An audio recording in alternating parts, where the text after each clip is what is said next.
There is plenty more I could say about these protocols and the ins and outs of using them.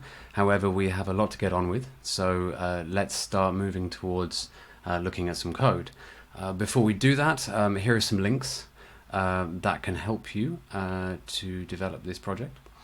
The first one is specifically for this tutorial, and you'll find a Unity project there with a couple of scenes in it. You'll find out what those are quite soon. Inside that, there is a slightly modified version of the M2 MQTT repository, which was originally made by Giovanni Vigano, and this handles the Wi-Fi interface. There's a link to his GitHub repository there. I have made some small changes, but I'll take you through all of those. As we get on to the Bluetooth Low Energy, then you may want to explore more about some of the functionality. And if you go to my repository on GitHub there, you can see an all singing, all dancing GAT informer. That's a kind of Bluetooth sniffer for local devices. So here is the sketch we'll be using. It's named Weekit Vest 1.4. It has a number of other dependencies. These are all bundled together inside the folder. You want to make sure that everything that is in the folder in the repository stays in there. And when you open this file in the Arduino IDE, it will automatically link to the others. So as I said, there's quite a lot here, so don't be overwhelmed, but I'll try and pull out some of the key things to look at. The first thing to mention is that we have defined an non-standard packet size, and this needs to be changed in the PubSub client. This is a package. I also have a library installed. If you don't have it, you'll need to get it, but that's easily found.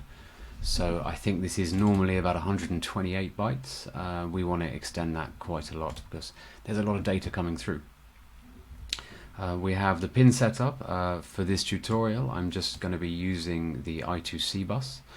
And that's connected on pins 5 and 4.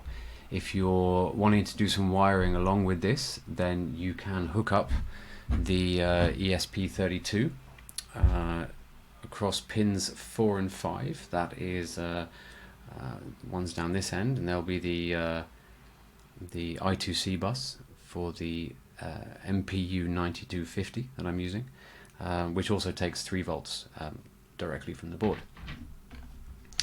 Okay, so coming down a bit more, later on we will change this. The Weekit system has 3 modes of communication, and we're going to be looking at Wi-Fi and BLE, as I mentioned today, so we'll start with this one.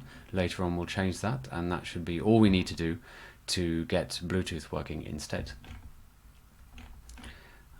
Here you can see that there are some Bluetooth characteristics set up. We'll come back to those later. The Wi-Fi setup is using the Mosquito test system.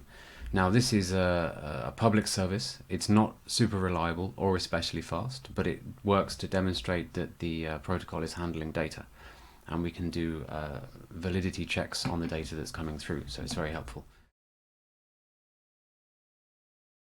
So a little bit further down, here we are in the setup function. Things to draw your attention to here. You need to put in the name and password of the Wi-Fi network that you're using to send these messages. And here are some more Bluetooth characteristic setup lines that we'll come back to a little bit later. And then we get down into the loop. There's quite a few parts here which to do with handling a display. The ESP32 has a small screen on it, which is very helpful for debugging, but it does require quite a bit of input in the code. So in the loop, we are selecting between Bluetooth and Wi-Fi choices here, and we're building a data frame. Here we're taking all of the values from the different registers on the IMU. We're concatenating them, we're putting them together, and ultimately ending up with a data frame variable. That is what's going to be sent. In this line here, in line 662, you can see the sensor fusion algorithm that's being implemented, and you can look more into that if you're interested in the Quaternion files. Another very important element here is the publish line. This is defining a topic, the wikit/vest, and this is what we'll use later on when we subscribe to this topic. We'll be using this this same value, and it will allow the data to come through. So that was a pretty quick run through of the Arduino sketch. Don't worry if it's not that familiar to you.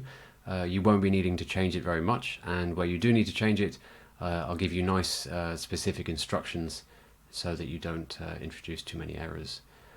Can't guarantee it though.